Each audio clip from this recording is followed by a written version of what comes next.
Fenomena eksistensi diri di media sosial, khususnya bagi para remaja, kian mengkhawatirkan. Mereka bahkan tidak bisa membedakan mana dunia maya dan mana dunia nyata. Anak Indonesia mengalami ketergantungan dan kebablasan dalam bermedia sosial. Data yang kami himpun, ada 93% remaja yang menghabiskan setiap harinya hanya untuk bermedia sosial. Remaja yang kecanduan media sosial menghabiskan 9 jam sehari hanya untuk bermedia sosial. Dan mirisnya, ada 43% anak muda yang sedih karena unggahannya tidak disukai. Dan ini baru-baru ini penelitian di Inggris menunjukkan penggunaan media sosial yang berlebih dapat menimbulkan depresi. Beberapa hal yang kerap muncul ketergantungan atau cemas jika tidak menggunakan media sosial, membandingkan hidup kita dengan orang lain, membawa permasalahan dunia maya ke dunia nyata, hingga mempengaruhi mood. Instagram ini dinobatkan sebagai media sosial yang paling sering digunakan untuk melakukan perundungan atau bullying secara online. Assalamualaikum warahmatullahi wabarakatuh. Saya Aulia Putri Alamin dengan NIM 14056230050. Nah, saya berasal dari program studi pendidikan sosiologi Fakultas Ilmu Sosial dan Hukum Universitas Negeri Jakarta. Nah, dalam video ini saya akan mengangkat sebuah fenomena sosial yang sangat dekat dengan keseharian pemuda saat ini, yaitu fenomena flexing dan gaya hidup konsumtif di media sosial. Nah, tujuan dari video ini adalah untuk mengupas fenomena tersebut dari sudut pandang sosiologi agar kita sebagai generasi muda bisa lebih sadar dan kritis terhadap dinamika sosial yang terjadi di sekitar kita. Nah, khususnya di ruang digital yang sangat memengaruhi cara kita membentuk identitas diri dan gaya hidup. Nah, apa dan bagaimana sih fenomena flexing ini? Nah, flexing bisa diartikan sebagai tindakan memamerkan kekayaan, barang mewah, atau gaya hidup glamor di depan publik, khususnya lewat media sosial. Nah, contohnya ini ada banyak.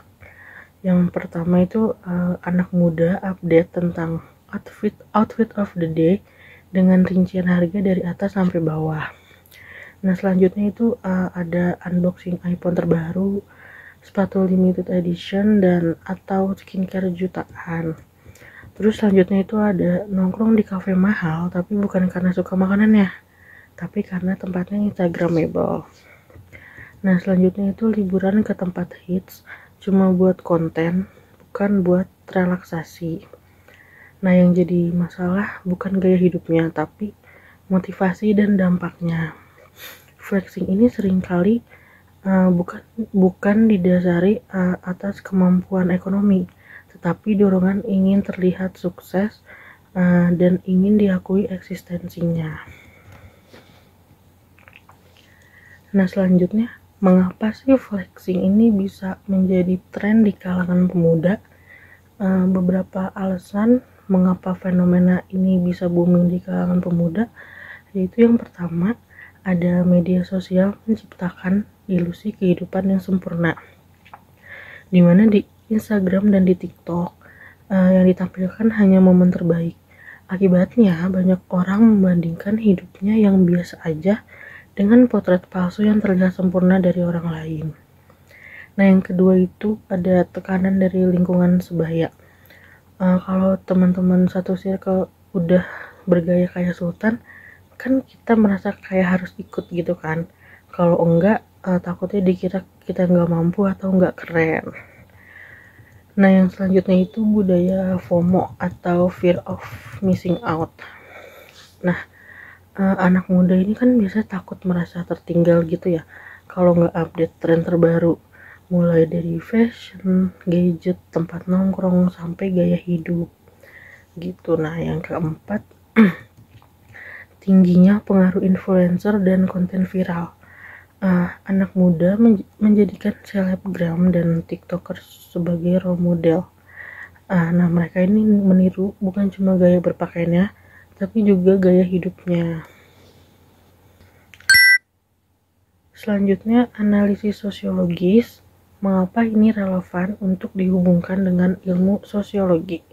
Nah, kita bisa menggunakan beberapa teori untuk menganalisis fenomena ini. Yang pertama itu teori konsumerisnya dari Jean Baudrillard. Nah, Baudrillard ini menjelaskan bahwa di era modern ini konsumsi tidak lagi soal kebutuhan, tetapi soal simbol.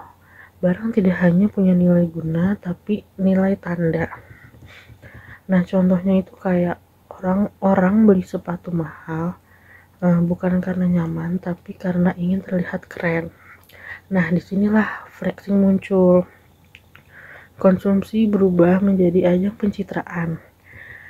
Nah, yang kedua itu ada teori interaksionisme simboliknya Herbert Blumer. Nah, dalam teori ini, individu membentuk identitas sosial lewat simbol dan interaksi. Postingan media sosial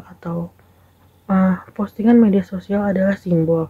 Saat anak muda menunjukkan gaya hidup mewah di Instagram atau TikTok, itu bukan sekedar konten, tapi bentuk komunikasi sosial kayak, lihat saya sudah berhasil gitu. Nah, interaksi sosial pun berubah. Kita mulai menilai orang dari followers, gaya berpakaian, dan tempat yang mereka kunjungi, bukan dari nilai atau karakter seseorang. Nah, yang ketiga itu ada tekanan sosial sebaya atau peer pressure. Nah, remaja kan sangat dipengaruhi oleh kelompok sebayanya ya. Nah, kalau teman-teman yang memakai barang-barang mahal, dia juga pasti terdorong untuk mengikuti, bahkan dengan cara yang tidak sehat, seperti menggunakan pinjol, pay letter, atau utang online. Nah, tekanan ini tuh bisa membuat anak muda kehilangan kontrol dan menciptakan siklus konsumsi yang tidak realistis. Nah, yang keempat itu ada kapital, sosial, dan budayanya Pierre Bourdieu. Nah, menurut Bourdieu ada yang disebut distingsi atau cara seseorang menampilkan identitas kelasnya lewat gaya hidup. Flexing adalah bentuk usaha anak muda untuk menaikkan status sosialnya agar terlihat berkelas, meskipun secara ekonomi belum mapan. Nah, mereka membangun kapital simbolik ini lewat konten, bukan lewat prestasi atau kontribusi nyata. Selanjutnya, dampak negatif dari fenomena flexing ini apa sih? Nah, yang pertama itu kecemasan sosial dan gangguan mental. Banyak anak muda merasa tidak cukup dan merasa tertinggal, bahkan merasa gagal hanya karena tidak bisa hidup seperti yang mereka lihat di medsos. Nah, yang kedua itu normalisasi utang dan gaya hidup di luar kemampuan. Kayak pay letter dan pinjol ini jadi alat untuk mengejar eksistensi. Nah, ini bisa berujung ke utang menumpuk dan stres keuangan. Yang ketiga itu krisis identitas dan kehilangan makna hidup. Fokus hidup menjadi bagaimana saya terlihat, bukan siapa saya sebenarnya. Terus yang keempat itu menurunnya empati dan solidaritas sosial. Gaya hidup individualis dan pamer bisa membuat anak muda kurang peka terhadap realitas sosial di sekitarnya, seperti kemiskinan atau ketimpangan. Nah, dari dampak di atas ini ada solusi dan rekomendasinya. Yang pertama itu pendidikan literasi digital dan keuangan sejak dini. Agar anak muda bisa berpikir kritis saat menggunakan media sosial dan tidak mudah terbawa arus konsumsi palsu. Nah, yang kedua ini kampanye media sosial yang realistis dan jujur, seperti tren Instagram versus reality atau konten jujur pengeluaran sehari-hari bisa jadi cara melawan flexing. Nah, yang ketiga peran keluarga dan teman dekat. Dukungan emosional dan penerimaan diri bisa mengurangi kebutuhan untuk selalu tampil sempurna di depan orang lain. Nah, yang keempat ini ada refleksi personal sebagai anak muda. Tanyakan pada diri sendiri, apakah saya membeli sesuatu karena memang butuh atau hanya untuk terlihat berhasil. Nah, di era digital ini kita semakin mudah terlihat, tapi semakin sulit merasa cukup. Nah, kita berlomba-lomba tampil sempurna, padahal yang paling dibutuhkan adalah kejujuran terhadap diri sendiri. Sebagai pemuda, kita harus menyadari bahwa nilai seseorang tidak terletak pada apa yang ia pamerkan, tapi pada makna, kontribusi, dan kualitas dirinya sebagai manusia. Nah, melalui analisis sosiologi ini, kita bisa memahami bahwa gaya hidup konsumtif bukan cuma soal pribadi, tapi juga konstruksi sosial yang bisa kita ubah bersama. Nah, sekian analisis sosiologi dari saya. Kurang lebihnya mohon maaf. Terima kasih yang telah menyimak video ini. Wassalamualaikum warahmatullahi wabarakatuh.